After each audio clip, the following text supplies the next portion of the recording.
Deux chiffres s'entrechoquent. Et le Sahel se décale d'un cran. 3 États annoncent une alliance de 88 000 soldats et des dizaines de blindés. Pourtant, près de 40% du territoire burkinabé demeure disputé, comme une frontière intérieure qui ne se voit pas. Pour qui suit Ibrahim Traoré et le fil des nouvelles du Burkina Faso, l'enjeu n'est pas de compter les unités, mais de comprendre si cette vitesse nouvelle peut survivre aux sanctions, à l'isolement et aux rivalités. Si elle survit, l'équilibre régional change, et le continent le sent. La promesse de cette analyse est volontairement précise et limitée. Il ne s'agit ni de célébrer une victoire annoncée, ni d'annoncer un échec inévitable, mais de comprendre ce que l'Alliance des États du Sahel modifie réellement dans les faits, au-delà des discours officiels. Le bénéfice pour le lecteur est clair. Distinguer en quelques minutes ce qui relève d'un gain opérationnel mesurable de ce qui constitue un risque structurel encore sous-estimé. L'enjeu dépasse largement le terrain militaire. Une alliance capable de réduire la violence sur certains axes peut redonner une marge d'autonomie stratégique aux États concernés, mais elle peut aussi accentuer l'isolement diplomatique et durcir les sanctions économiques déjà en place. Chaque succès tactique entraîne ainsi un coût politique, et chaque ralentissement militaire fragilise la légitimité du projet. C'est dans cette tension que s'inscrit l'action d'Ibrahim Traoré. Le pari n'est pas seulement de gagner du temps sur le terrain, mais de savoir si cette accélération peut s'inscrire dans la durée sans fissurer la cohésion interne. La première révélation est chiffrée et difficile à ignorer. En 6 mois, les attaques djihadistes ont reculé d'environ 30% dans plusieurs zones frontalières clés. La seconde tient au tempo. Cette baisse coïncide avec une centralisation du commandement voulu par Ibrahim Traoré, capable de faire agir 3 armées parfois en moins de 48 heures. Ce double signal change la lecture habituelle du conflit. Pendant des années, le Burkina Faso, le Mali et le Niger ont affronté des groupes mobiles qui traversèrent les frontières comme si elles n'existaient même pas. Les opérations se superposaient mal, les renseignements circulaient lentement et chaque armée avançait avec une visibilité partielle. Les gains ponctuels ne parvenaient jamais à inverser la tendance générale, créant une usure continue des forces et des populations. La création de l'Alliance des États du Sahel, officialisée en janvier 2025, répond à cette impasse. Elle ne procède pas d'un calcul diplomatique abstrait, mais d'un besoin opérationnel immédiat. Reprendre l'initiative face à des groupes affiliés à l'EIGS et au GSIM qui contrôlaient près de 40% du territoire burkinabé. En rompant avec la CEDEAO, les 3 États ont assumé un coût politique élevé pour rechercher une cohérence d'action que les cadres régionaux précédents n'avaient pas offerte. Un micro-cas illustre ce changement de rythme. Dans la région de Yaga, une unité mixte burkinabé-malienne mène une opération conjointe en moins de 24 heures, là où plusieurs jours auraient été nécessaires auparavant. Les axes ruraux sont temporairement sécurisés, des marchés hebdomadaires rouvrent et de petits convois agricoles reprennent la route. Ce détail paraît modeste, mais il signale une accélération concrète du cycle décisionnel. Ce contexte éclaire la question centrale qui traverse tout le dispositif. La baisse actuelle de la violence traduit-elle un tournant durable ou seulement une fenêtre tactique que les groupes armés chercheront à refermer dès que la coordination se relâchera? Pour mesurer ce que l'Alliance produit réellement au sol, il faut quitter les annonces et suivre les premiers effets humains. 2 trajectoires servent de fil conducteur et donnent chair à des évolutions souvent réduites à des tableaux de chiffres. La première se joue dans le nord-est du Burkina Faso, la seconde le long de la frontière entre le Mali et le Niger, là où la coordination était autrefois la plus fragile. Dans le premier cas, des soldats burkinabés et maliens patrouillant désormais ensemble sur un axe rural longtemps abandonné. Ce qui change n'est pas la puissance de feu, mais le rythme. Les décisions arrivent plus vite, les ordres sont clairs et les marges d'initiative locale augmentent. Pour les habitants, l'effet est immédiat et lisible. Des marchés hebdomadaires reprennent, les trajets courts redeviennent envisageables et certaines activités agricoles redémarrent, sans pour autant effacer la peur. Dans le second cas, le partage du renseignement permet d'anticiper un déplacement de combattants affiliés au GSIM. Avant qu'une attaque ne soit lancée, une opération conjointe évite l'effondrement d'un poste militaire isolé et surtout la création d'un corridor dangereux entre les trois pays. Avant l'alliance, cette information serait restée fragmentée et trop tardive pour être exploitée. Ces impacts précoces ne relèvent pas du hasard, ils traduisent une modification du tempo décisionnel encore incomplète mais perceptible. L'idée essentielle est simple. Quand le rythme change, la perception de la sécurité change aussi. Avant l'Alliance, la séquence se répétait presque mécaniquement. Une attaque survenait dans une zone frontalière, l'information remontait lentement, puis chaque armée réagissait dans son propre périmètre, souvent trop tard et sans coordination réelle. Les groupes armés exploitaient ces délais, se repliaient au-delà des frontières et reconstituaient leurs capacités. Après janvier 2025, cette logique commence à s'inverser, étape par étape. Le déclencheur est politique et assumé comme tel. En rompant avec la CEDEAO, le Burkina Faso, le Mali et le Niger acceptent le coût immédiat des sanctions et de l'isolement diplomatique. Pour les dirigeants, dont Ibrahim Traoré, ce choix n'est pas présenté comme idéologique, mais comme une condition préalable à toute stratégie cohérente.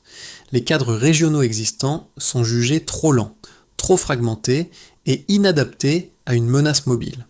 La perte de soutien extérieur est alors mise en balance avec un gain attendu en liberté opérationnelle. Dans les jours qui suivent, une série de micro-décisions accélère la bascule. Les états-majors définissent des règles communes pour les patrouilles transfrontalières. Un canal unique de renseignement est activé en moins d'une semaine. Des procédures qui nécessitaient auparavant des mois de négociations sont validées en quelques heures. Ce moment passe largement inaperçu à l'extérieur, mais il modifie en profondeur la mécanique interne de la coopération militaire. Le climax survient en mars 2025. Un convoi djihadiste se déplace entre le nord du Burkina Faso et le centre du Mali. Avant l'alliance, aucune armée n'aurait pu agir assez vite. Cette fois, le renseignement nigérien intercepte une communication, le Burkina Faso mobilise une unité mécanisée et le Mali déploie un détachement léger. En moins de 36 heures, les forces convergent sous l'autorité du centre de commandement unifié. L'opération empêche l'installation d'une base temporaire destinée à soutenir plusieurs attaques coordonnées. Pour les observateurs, c'est la première démonstration visible de la nouvelle vitesse opérationnelle. Les répliques ne tardent pas. À partir d'avril, plusieurs routes rurales autrefois coupées sont rouvertes. Des axes commerciaux secondaires redeviennent praticables et les déplacements internes diminuent dans certaines zones stabilisées. Les attaques reculent d'environ 15% sur des itinéraires jugés sensibles. Ces signaux restent fragiles, mais ils nourrissent un sentiment prudent de regain de contrôle tant chez les forces armées que chez les populations locales. Cependant, cette accélération produit aussi des tensions. Le Mali conteste certaines répartitions logistiques. Le Niger s'interroge sur l'équilibre du commandement, perçu comme favorable à Ouagadougou. Les chancelleries occidentales durcissent leur ton et élargissent les sanctions. En parallèle, les groupes affiliés à l'EIGS et au GSIM testent de nouveaux axes, cherchant les failles d'une structure encore jeune. La dynamique devient alors double. Sur le terrain, l'alliance gagne en efficacité et en crédibilité. En arrière-plan, les pressions politiques et diplomatiques s'accumulent. Chaque succès tactique renforce la légitimité du pari porté par Ibrahim Traoré, mais augmente aussi le coût potentiel d'un revers. La ligne de base sert de point de départ et clarifie le changement observé. Avant la mise en place du commandement unifié, les zones frontalières du Burkina Faso et du Mali connaissaient un niveau d'attaque relativement stable depuis près de 3 ans, sans tendance durable à la baisse.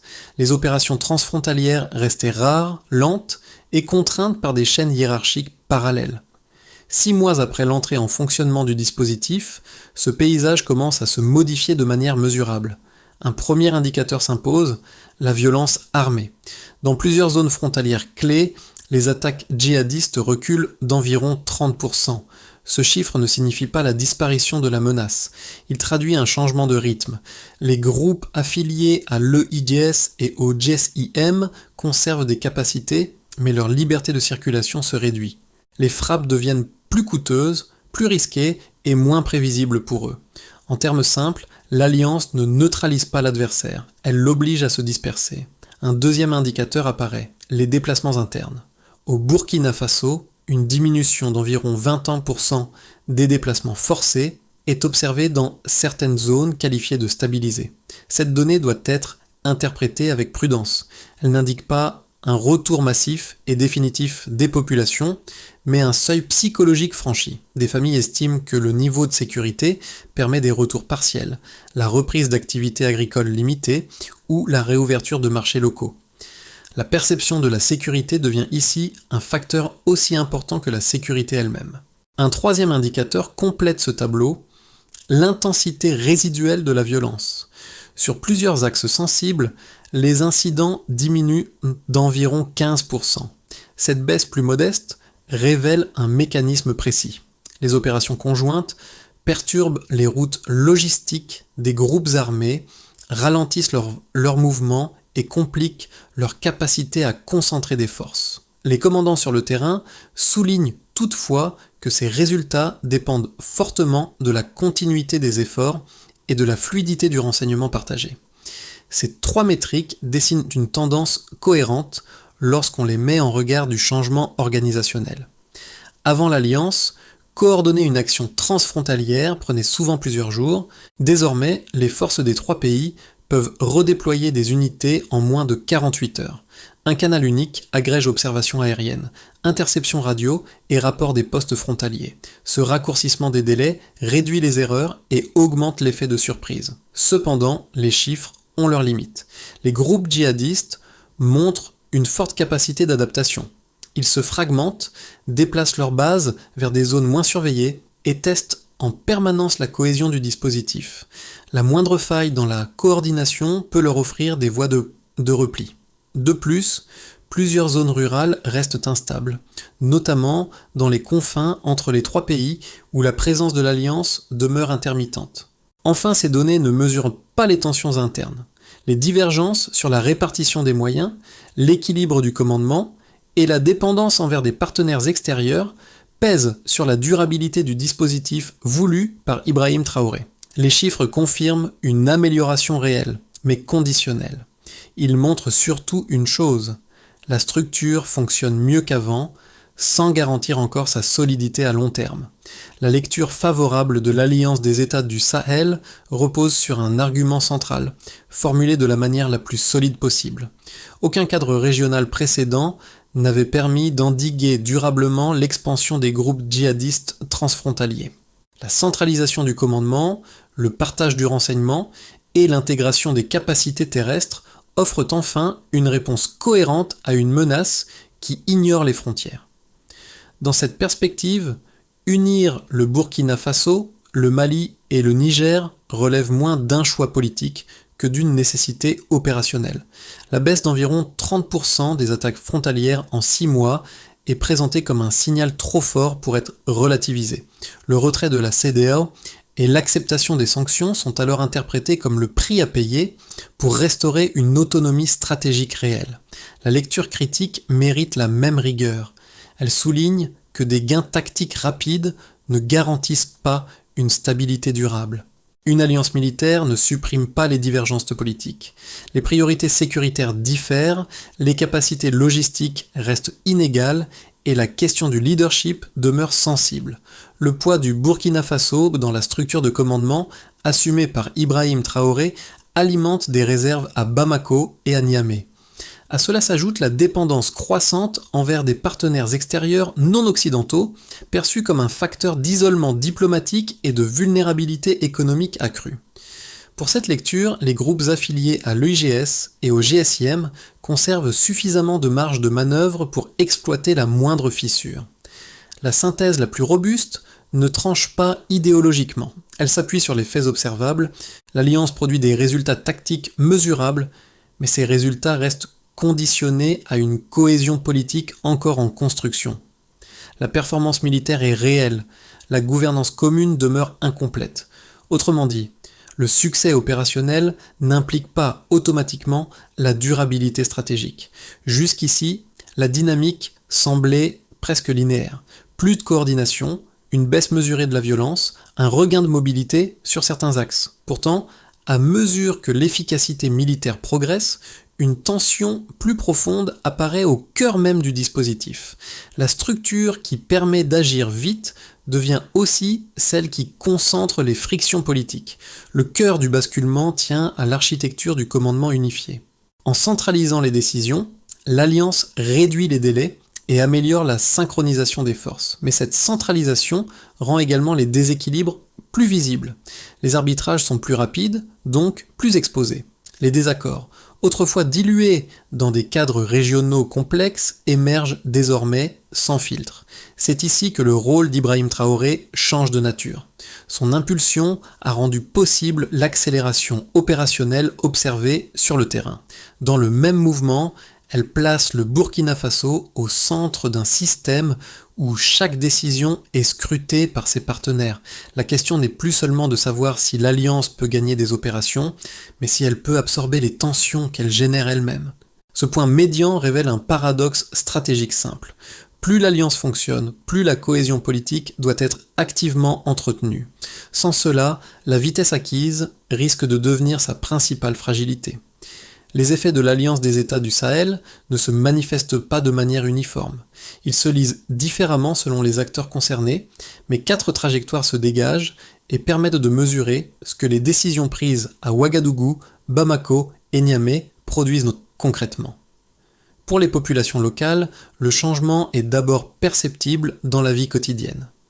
Dans plusieurs zones rurales du Burkina Faso, la baisse d'environ 30% des attaques frontalières se traduit par des signes simples mais décisifs. Des marchés hebdomadaires rouvrent, des trajets courts redeviennent possibles et la pression des déplacements forcés diminue d'environ 20% dans certaines zones stabilisées. Ce répit reste fragile.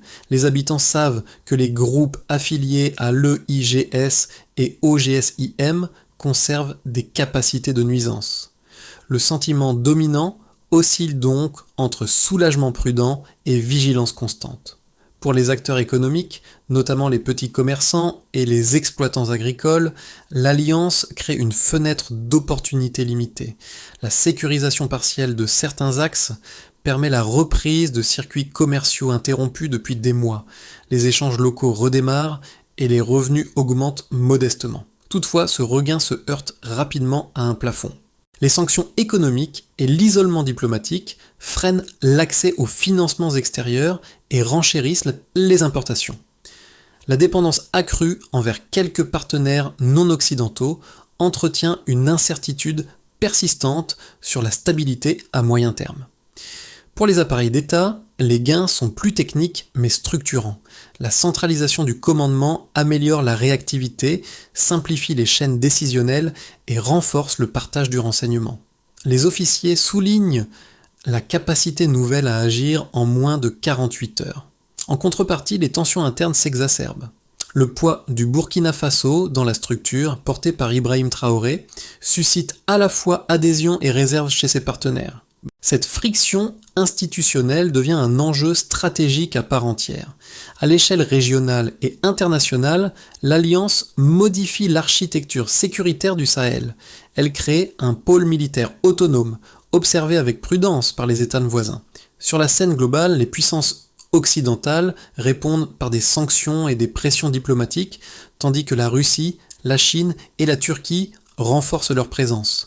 Cette polarisation repositionne le Sahel dans un rapport de force élargi, multipliant simultanément les opportunités et les vulnérabilités. Ces 4 lectures convergent vers un même constat. Les bénéfices sont réels mais conditionnels. Ils reposent sur une cohésion encore fragile sans laquelle les avancées observées pourraient rapidement s'éroder. À horizon de 6 à 12 mois, l'Alliance des États du Sahel évolue dans un couloir étroit où 3 trajectoires plausibles se dessinent. Aucune n'est certaine, mais chacune prolonge des dynamiques déjà visibles sur le terrain et dans les capitales. Dans une trajectoire dite de base, l'Alliance maintient une efficacité militaire suffisante pour contenir la violence sans la faire reculer de manière spectaculaire. Les opérations conjointes se poursuivent, la baisse observée reste modérée mais stable, et les tensions internes demeurent gérables sans disparaître. le Burkina Faso, le Mali et le Niger acceptent des compromis imparfaits sur la répartition des moyens et du commandement. Les sanctions occidentales persistent, mais leurs effets sont partiellement compensés par des partenariats alternatifs. Le terrain reste fragmenté, mais l'Alliance conserve un avantage opérationnel lié à sa vitesse. Dans une trajectoire plus favorable, la structure militaire s'affermit progressivement. Le partage du renseignement devient plus régulier, les procédures communes se stabilisent et plusieurs zones contestées sont durablement sécurisées. Les succès tactiques renforcent la confiance entre les trois capitales et réduisent dans les frictions politiques internes. Sur le plan diplomatique, un rééquilibrage prudent s'opère. Sans lever formellement les sanctions, certains canaux de dialogue se rouvrent et offrent une marge de manœuvre supplémentaire.